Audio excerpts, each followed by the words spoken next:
Hi and welcome back to the channel. Okay, in the previous section we looked at Time of Your Life and the strum being an 8th strum, the intro and the verse. In this section we're going to be looking at the bridge section. So we're going to be doing the same strum, it's the same strum throughout the song, so down, down, up, up, down, up, and that's one bar.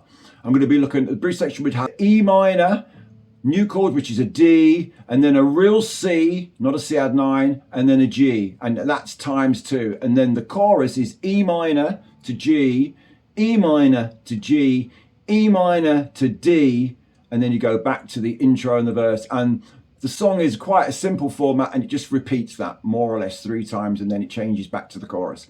So that's the actual song format. Okay, so little things to note about the fact that now you're going to be doing chords where you're going to have to take your third and little finger off. So E minor doesn't have your third and little on, it's your first finger on the A string, 2nd fret, your second finger on the D string, 2nd fret, and that's E minor.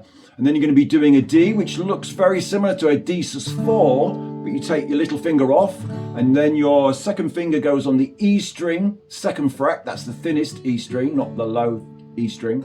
And then you have a C major, and that's your first finger on the B string, 1st fret, your second finger on the D string, 2nd fret, and your third finger on the A string, 3rd fret, and you strike it from the A string.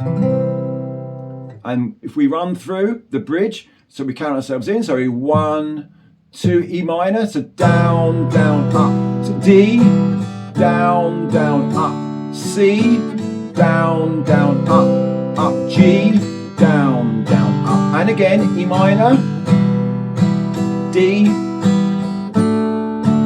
C, G,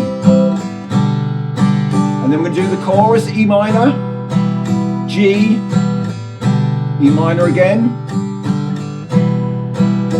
to G, E minor again, finish with the D, and back to the intro. Okay, that's the end of that section, bridge and the chorus. Don't forget to like and subscribe, and we'll see you next time.